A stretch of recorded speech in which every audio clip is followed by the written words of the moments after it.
Bismillahirrahmanirrahim. Assalamualaikum warahmatullahi wabarakatuh. Waalaikumsalam warahmatullahi wabarakatuh. Apa kabar semuanya? Apa kabar semuanya? Semoga hari ini kalian ada dalam lindungan Allah Subhanahu wa taala ya. Amin. Semangat karena kita itu kemarin sudah melaksanakan peringatan Hari Besar Nasional Hari Kemerdekaan yang ke 75. Iya, Ya, yang sesuai ke-70. dengan usia kamu ya. Enggak dong, Mamang Joki masih 15 tahun ya. Ingat. Oke, sekarang ini ya akan diberikan dulu peraturannya. Jadi nanti Mamang Jongki akan masuk ke ke live ya. Jadi bisa menjawab dan melihat siapa yang hadir. Jadi silakan yang sudah hadir kalian ketik aja nama kalian di bawah di komentar. Kemudian yang paling penting adalah kalian ketika ada tanya jawab silahkan kalian jawab, nanti Mamang Jongki melihat siapa yang sudah menjawab dan mendapatkan poinnya diumumkan langsung oleh Mamang Jongki ya. Yes, that's right. Oke. Nah, itu peraturannya. Nah, kita langsung saja ke materi, Miss. Ada yang ingin ditanyakan, Miss? Silahkan. Nih, berhubung kemarin kita telah memperingati Hari Kemerdekaan Republik Indonesia yang ke-75. Aku tuh taunya kemerdekaan Indonesia itu kan diproklamirkan tanggal 17 Agustus. Nah, peristiwa apa tuh yang melatar belakangi peristiwa proklamasi tersebut? Iya. Nah, Oke, peristiwa yang melatar belakangi adanya 17 atau peringatan Hari Kemerdekaan proklamasi itu adalah adanya peristiwa Rengas Dengklok. Jadi seperti ini ceritanya. Jadi Miss, jadi pada waktu itu ada Jepang itu kan masih menjajah Indonesia ya. Nah, ketika itu Jepang dibom oleh negara sekutu yaitu Hiroshima pada tanggal 6 Agustus. Catat ya, pada tanggal 6 Agustus. Dan yang kedua adalah kota Nagasaki. Yes. Ya, Nagasaki itu pada tanggal 9 Agustus. Tapi pada waktu itu pemerintahan Jepang itu tidak mengumumkan ke Indonesia kalau mereka itu sudah bangkrut, bukan bangkrut ya tepatnya, tapi lebih kepada hancur lebur gitu ya, gitu. Jadi tidak mengumumkan ke negara Indonesia.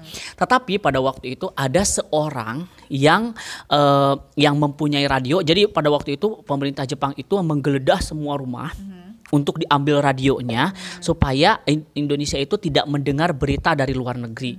Adalah satu orang yang menyimpan radionya itu adalah di belakang apa tuh di lemari kan ada baju tuh pakaian. Nah, disimpan di sana. Itu nggak ketahuan sama pemerintah Jepang. Akhirnya pada waktu itu dia mendengarkan kalau negara sekutu itu sudah mengebom negara Jepang. Jadi otomatis Jepang sudah kalah oleh sekutu pada waktu itu.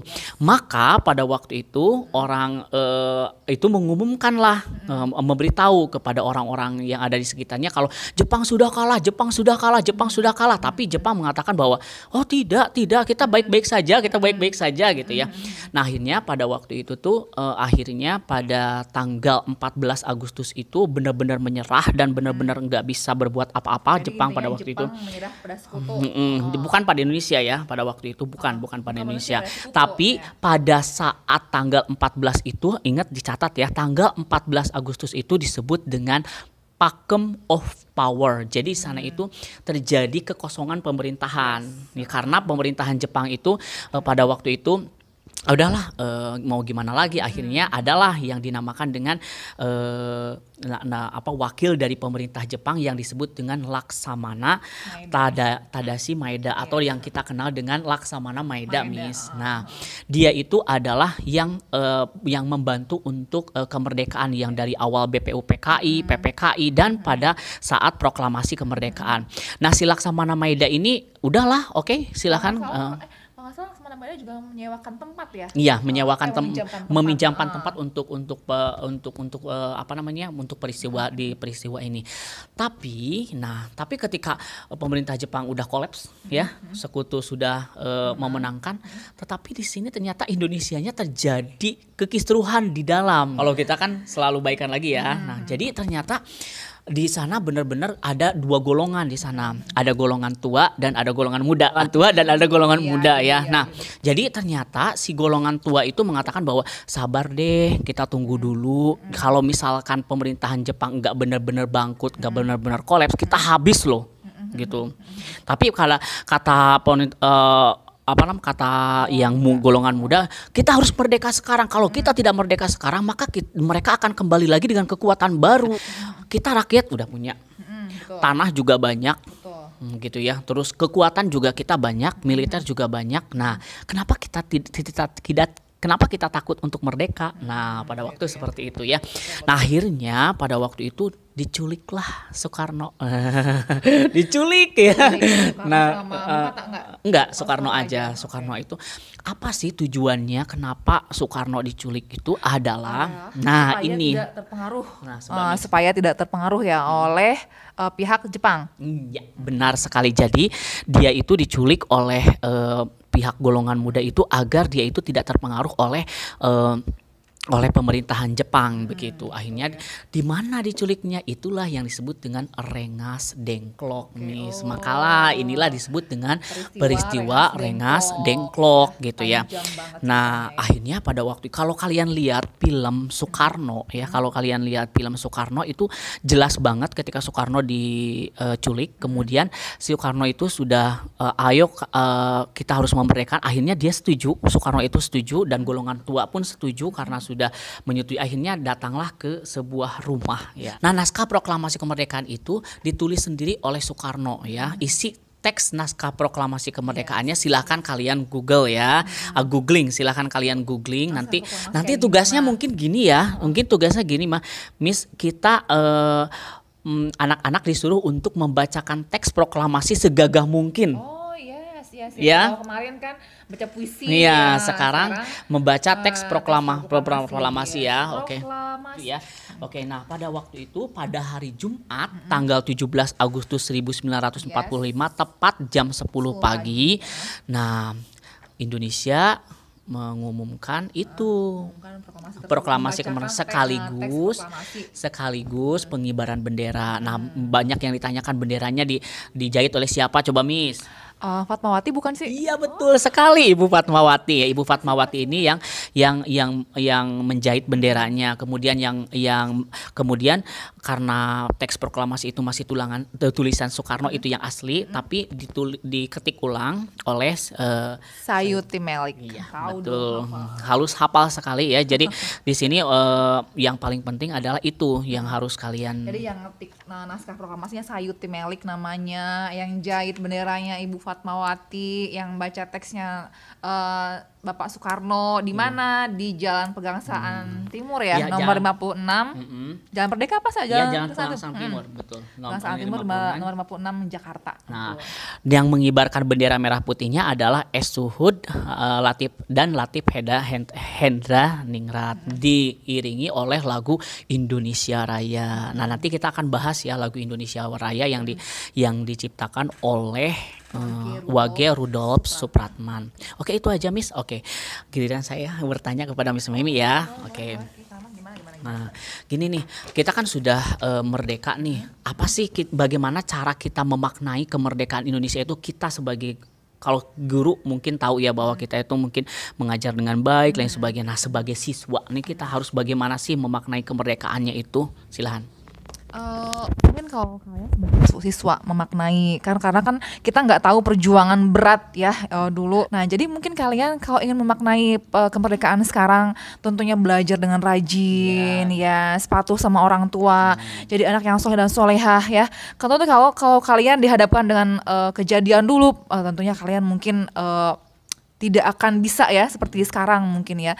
Sekarang kalian tidak tinggal menikmati ya, tinggal menikmati saja, tidak harus berjibaku pegang senjata dar ya, sampai bertumpah darah istilahnya. Kalian tinggal duduk manis, simak kita nih di sini, simak video pembelajarannya, rajin belajar yang rajin.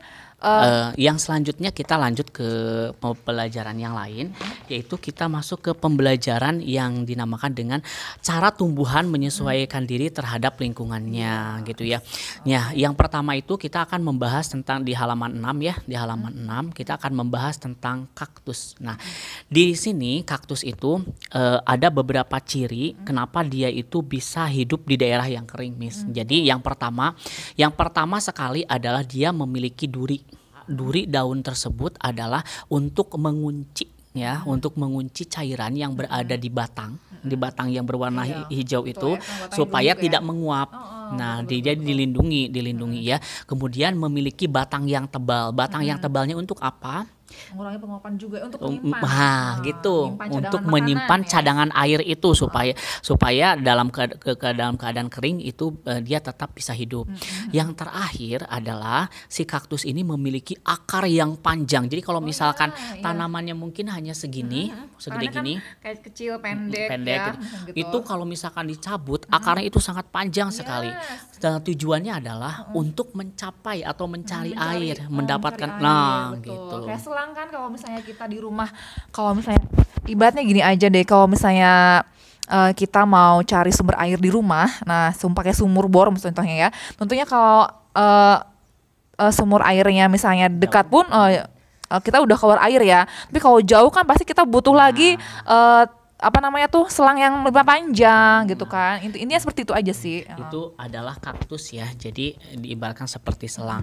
Yang selanjutnya adalah eceng gondok, Miss. Nah, eceng gondok itu apa sih yang paling dominan dari eceng gondok itu memiliki apa?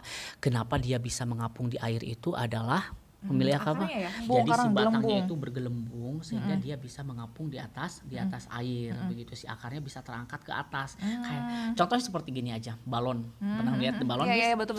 Nah, si balon itu talinya itu akar. Nah, si talinya itu akarnya balon itu. Nah, si balon itu maka si balon itu bisa mengangkat ke atas dan mengangkat si akar itu. Betul tidak? Di dasar itu adalah airnya. Nah, makanya si kaktus itu berada di permukaan. Kenapa tidak di bawah? Karena ada rongganya begitu. Yang hidup di air itu adalah disebut dengan tumbuhan hidrofit. Nah, hidrofit. Tadi kalau misalkan itu yang dari apa? Kalau misalkan yang daerah kering itu adalah apa? Xerophyt ya. Nah, kalau misalkan yang di daerah kering itu adalah xerophyt. Ininya hidro aja. Hidro. Nah, hidro itu kan air ya. Yang selanjutnya adalah yang keteratai, Miss. Keteratai. Nah, seperti eceng gondok sebenarnya teratai juga. Nah, tetapi teratai ini memiliki yang ciri khasnya adalah memiliki apa ini? Memiliki daun yang lebar, yang tipis dan lebar. Gitu. Fungsinya untuk apa sih? Itu adalah fungsinya kalau tadi si duri-duri pada daun itu, jadi duri yang berbentuk daun itu, dan bentuknya lebar itu tadi untuk mengurangi. Kalau ini untuk mempercepat penguapan. Kenapa? Karena di daunnya itu banyak air, Miss. Jadi untuk mengeluarkan airnya itu makanya daunnya tipis dan lebar untuk memperbesar penguapan, ya. Betul.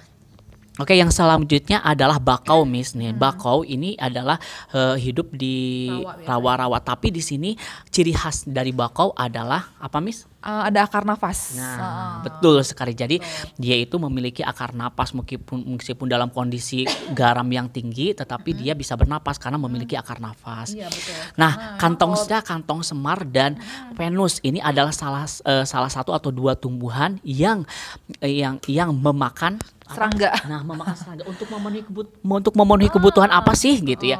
Ini adalah untuk memenuhi kebutuhan nitrogen. Nah, sekali lagi jadi si serangga tersebut adalah untuk memenuhi kebutuhan nitrogen. Nanti kamu bisa googling ya. Contoh kalau misalnya sendiri kalau secara langsung melihat kantong semar tuh belum pernah. Venus juga belum pernah. Tapi kalau di TV kalau yang nangkap serangga tuh sering gitu kan. Selanjutnya kita beralih kepada pola lantai untuk tarian. Sebenarnya kalau pola lantai untuk tarian itu sebenarnya ada 5 ya, Miss ya. Yang pertama itu apa aja sih, Miss? Ada vertikal, ada horizontal. Gini ya, vertikal gini. Terus horizontal. Terus ada X. Pola X, ada pola lingkaran dan pola W. Biasanya suka lihat di tari-tarian kalau tari kan pasti harus istilahnya balance, simetris kan, nggak mungkin tari yang satu di sana yang satu di sini kan, pasti ada yang berjejer atau bervertikal. Ada satu lagi yang zigzag, ada yang suka kadang-kadang ada yang 1, 2, 3 di depan, terus di belakang 2, biar kelihatan semua. Biar kelihatan semua. Betul gitu, ada zigzag juga. Mungkin bagi kalian yang hobi menari pasti sudah sering belajar ya pola lantai. Oh, kamu berdiri di sana, aku di sini. Vertikal, horizontal ya nggak mungkin jauh-jauhan. Kamu di mana, aku di sini, di sini kan nggak mungkin gitu jauh-jauhan. Tapi ada polanya biar kelihatannya lebih indah tariannya. Gitu. Itu pola lantai salah satunya tujuannya kata Miss Memi biar kelihatan indah. Memang benar sekali ya. Indah dan kompak tentunya ya. Yang selanjutnya adalah cara tumbuhan melindungi diri dari pemangsa. Yang pertama adalah melindungi diri dari duri. Miss, apa aja sih? Setahuku kalau tumbuhan yang mempunyai duri, tadi udah bahas yang pertama kaktus ya. Terus yang kedua ada lagi salak. Bener gak sih salak? Durian. Durian juga. Kalau rambutan masuk nggak sih? Tujuannya memiliki duri itu melindungi diri, ya, melindungi diri. Nanas juga masuk. Nanas juga ada yang durinya. Terus yang kedua ada yang melindungi diri dengan cara getah. Contohnya pohon jarak, tanaman patah tulang. Yang belum kebayang tanaman patah tulang tuh kayak gimana, belum lihat soalnya. Guling aja nanti ya, kita guling bareng-bareng. Tanaman singkong, betul, ada getahnya juga. Yang selanjutnya yang beracun itu yang seperti apa? Yang beracun kecubung. Yes, pohon kecubung. Dulu sih kalau nggak salah bunganya warna ungu. Betul nggak sih? Aku tahu. Dulu pernah di depan samping rumahku ada dulu, soalnya sekarang udah dibuang. Terus juga melindungi diri dengan rambut. Ya, rambut maksud di sini rambutnya itu namanya lugut ya, rambut-rambut kecil. Kamu coba pegang deh batang bambu, apa sih kalau di sini suka keset gitu ya. Batang bambu itu lugut namanya, suka sering berdarah atau kan nancep di kulit tuh sakit banget kan. Itu melindungi diri dengan itu maksudnya ya. Ada lagi? Oke. Tadi Miss Memi sudah melindungi diri dengan getah dan sebagainya, sudah ya, sudah dibahas semuanya. Nah, sekarang kita akan mencari sebuah penggunaan kata tanya. Nah, kata tanya kadang-kadang kita bingung ya anak-anak itu.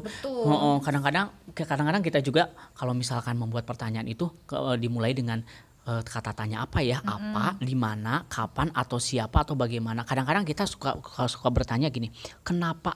Halo, hati-hati loh Miss, hati-hati. Di dalam kenapa itu nggak ada di dalam bahasa Indonesia. Adanya mengapa. Ya, itu berarti tidak baku. Nah, hati-hati ya. Kadang-kadang kita kenapa, pada itu salah banget. Jadi harusnya mengapa begitu. Nah, yang pertama Miss, ada yang ingin ditanyakan, coba apa? Mengetahui sesuatu, suatu hal atau benda, kan? Apa ini?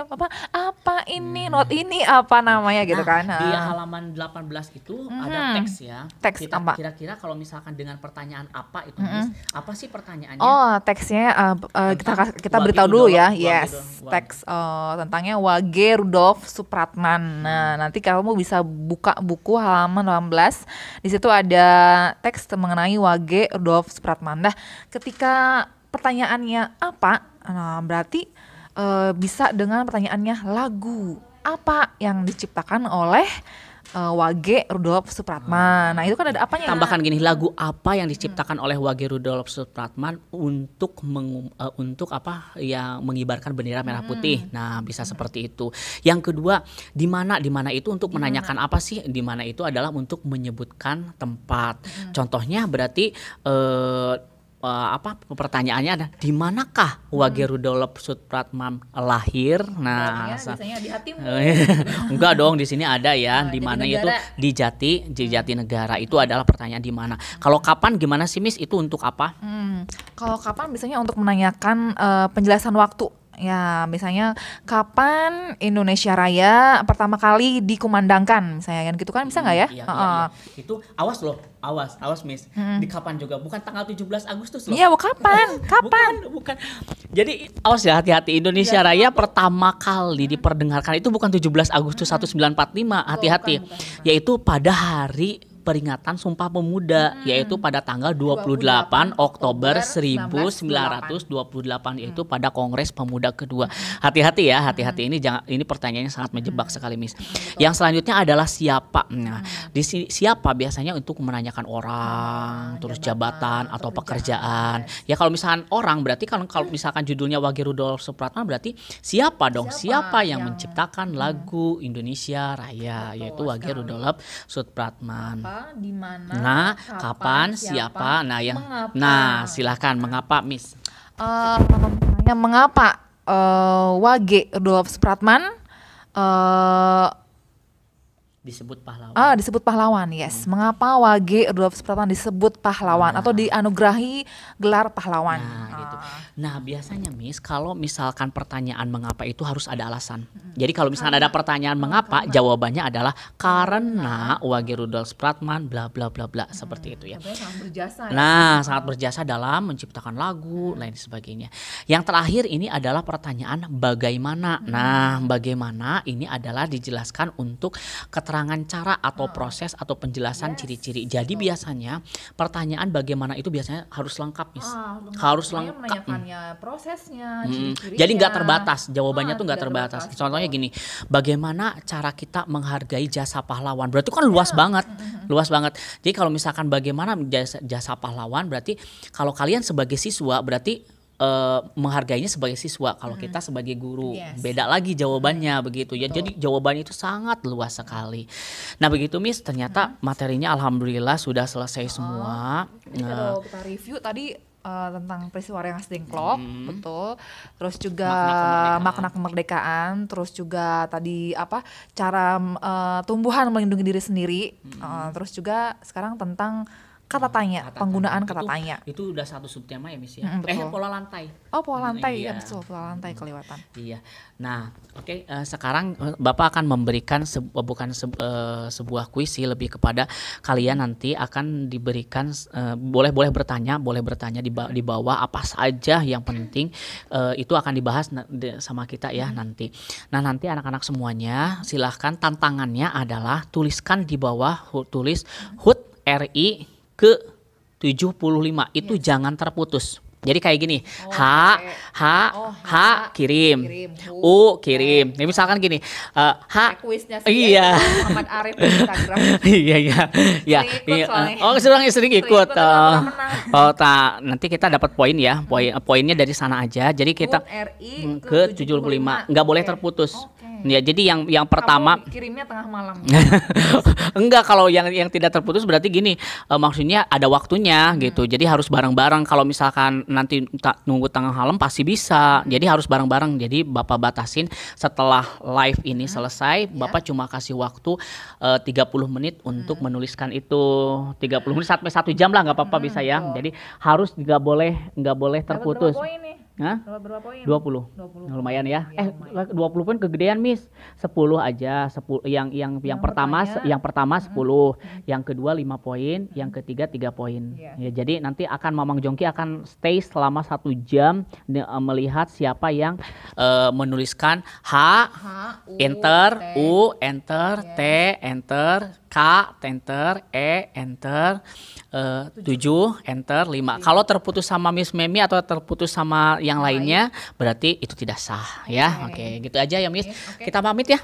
Oke, kita pamit ya. Mudah-mudahan materi hari ini cukup dipahami, dimengerti ya.